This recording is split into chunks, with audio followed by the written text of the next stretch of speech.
आज यहाँ से बीकानेर के लिए वो कोविड के लिए जो राहत सामग्री यहाँ से वितरित करने के लिए जो श्री गणेश कर रहे हैं, उसके लिए सबसे पहले तो मैं उनको बधाई देता हूँ और उनको शुभकामनाएं देता हूँ कि उन्होंने बहुत बड़ा और अच्छा प्रयास किया है।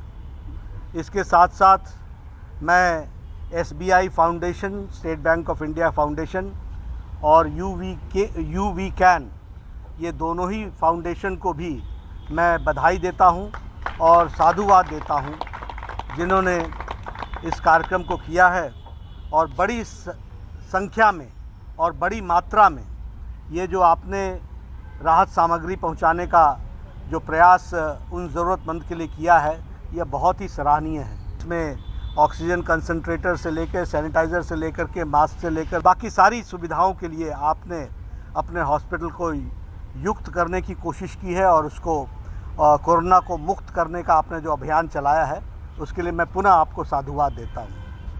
मित्रों, कोविड की लड़ाई लगभग हर देश ने दुनिया में अपने अपने तरीके से लड़ी है, लेकिन प्रधानमंत्री मोदी जी के नेतृत्व में जिस तरीके से यह लड़ाई लड़ी गई, और आपको याद होगा कि हमसे शक्तिशाली देश जिनके पास स्वास्थ्य की व्यवस्थाएं हमसे अच्छी और बेहतर थीं, उन्होंने भी अपने आप को असहाय पाया।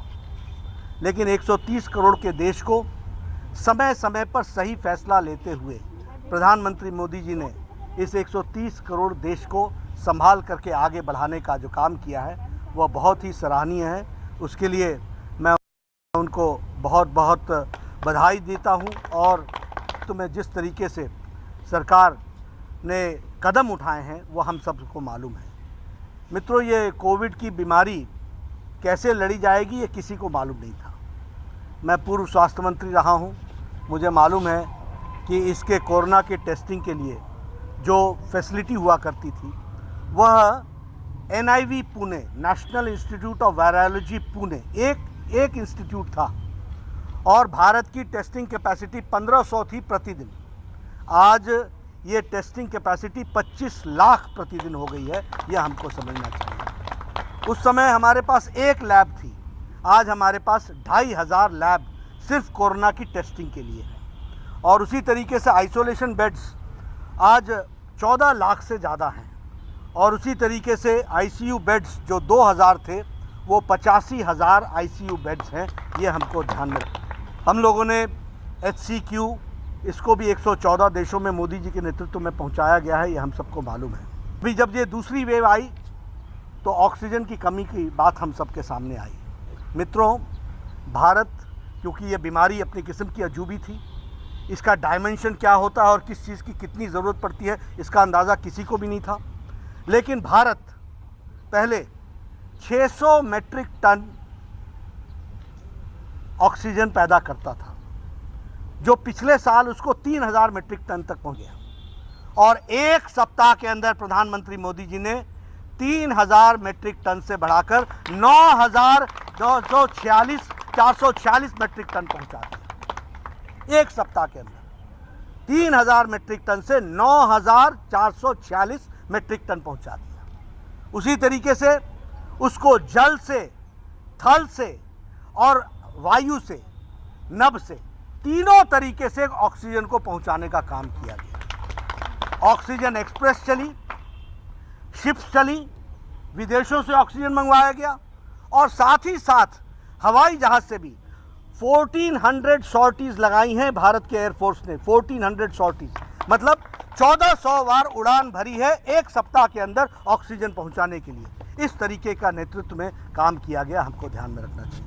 अगर मैं उसकी बात करूं आपके सामने, ये वैक्सीनेशन की, तो वैक्सीनेशन की दृष्टि से भी कल वैक्सीनेशन पूरी ताकत के साथ शुरू हो गया है।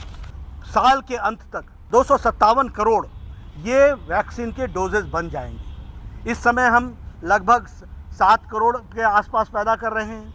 यह 7 करोड़ से बढ़ करके जुलाई महीने तक 10 करोड़ हो जाएगा, 10 करोड़ से बढ़ करके 14 करोड़ होगा, फिर 42 करोड़ होगा, फिर 52 करोड़ होगा, और इस तरीके से दिसंबर महीने तक वैक्सीन कुल मिलाकर के 257 करोड़ हो जाएगी। डबल डोज के लिए भारत तैयार हो जाएगा, ये हमको समझना चाहिए। लेकिन मित्रों, मुझे दुख के साथ कहना पड़ता है कि हम साधक हैं, हम साधना कर रहे हैं। मोदी जी के नेतृत्व में कोरोना का संक्रमण हम सब के लिए एक चैलेंज रहा है, लेकिन जहां हम साधक हैं वहीं कुछ राजनीतिक दल बाधक बनकर के खड़े हैं। वो बाधक है हर तरीके से। पहले बोला लॉकडाउन, लॉकडाउन क्यों लगाया, लॉकडाउन क्यों लगाया, लॉकडाउन, जब लॉकडाउन उठाया तो बोला लॉकडाउन क्यों उठाया, लॉकडाउन क्यों उठाया। जब हमने कहा कि ये वैक्सीनेशन दिया जाएगा, वैक्सीनेशन की टेस्टिंग हुई है क्या, कैसे हुई है। इन कांग्रेसी नेताओं के वक्तव्य उठा करके देखिए। किसी ने कहा we are not guinea pigs, किसी ने कहा वी आर नॉट रैट्स, किसी स्वास्थ्य मंत्री ने कहा कि मैं तो इंजेक्शन लगाऊंगा नहीं, और इन्होंने ये भी कहा कि इसकी ट्रिपल जो तीसरी ट्रायल होनी है वो ट्रायल नहीं हुई है, इसलिए हम इस वैक्सीन से भारत के मानवता को खतरा है, ये भी कहा। यानी लोगों को भटकाने का काम किया। और इनसे खुद पूछो तो सारे चुपके चुपके जाके वैक्सीन लगा चुके हैं, सब चुपके चुपके लगा चुके हैं। कोई नेता कांग्रेसी खड़ा होकर के बोले कि उसने नहीं लगाया। अब आपने मालूम है राजस्थान में गड्ढे में फेंक दिया, फिर बोला वैक्सीन लाओ, वैक्सीन लाओ, वैक्सीन लाओ, फिर कहा हमको खरीद, जब दे दिया तुमको खरीदने तो बोला अब आप लाओ, अब आप लाओ, आप लाओ। क्या राजनीति कर रहे हैं, किस तरीके का। और एक बात ध्यान में रखना मित्रों, आप जाकर के पूछिए, ये सारे ट्विटर नेता हो गए और प्रेस कॉन्फ्रेंस के नेता हो गए। सुबह सुबह खड़े हो जाते हैं प्रेस कॉन्फ्रेंस करने, ये प्रेस में ही दिखते हैं, कोई जनता में नहीं दिखते। सारी राजनीतिक दल क्वारंटाइन हो गई है, सारे राजनीतिक दल भारतीय जनता पार्टी को छोड़कर आइसोलेशन में चले गए हैं। लोग तो आईसीयू बेड तक पहुंच गए हैं, इनका ये हाल हो गया है, कोई दिखता नहीं है। लेकिन भारतीय जनता पार्टी का कार्यकर्ता, एक एक कार्यकर्ता अपने जान को जोखिम में डालकर हेल्थ के प्रोटोकॉल्स फॉलो करता हुआ, सेवा ही संगठन है उसके लिए काम कर रहा है, ये हमको समझना चाहिए। एक एक कार्यकर्ता बूथ पर पैकेट पहुंचा रहा है, फूड पैकेट पहुंचा रहा है, जो बुजुर्ग हैं उनके लिए भोजन पहुंचा रहा है, उनके लिए दवाइयां पहुंचा रहा है, ऑक्सीजन कंसंट्रेटर पहुंचा रहा है, बारी बारी सिलेंडर पहुंचा रहा है, हर तरीके की व्यवस्था की गई।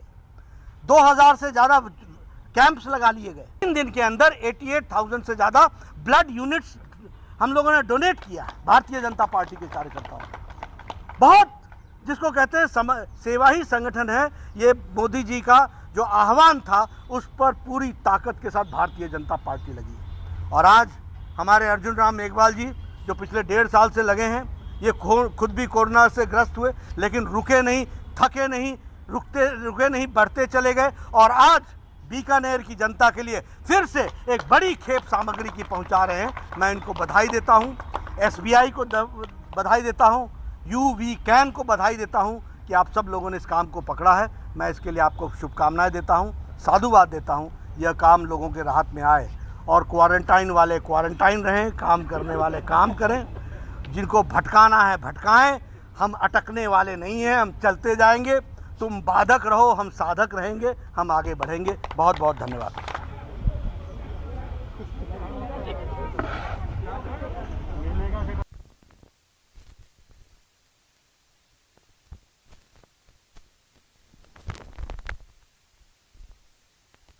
Like, share and comment. To subscribe this channel, please press the bell icon.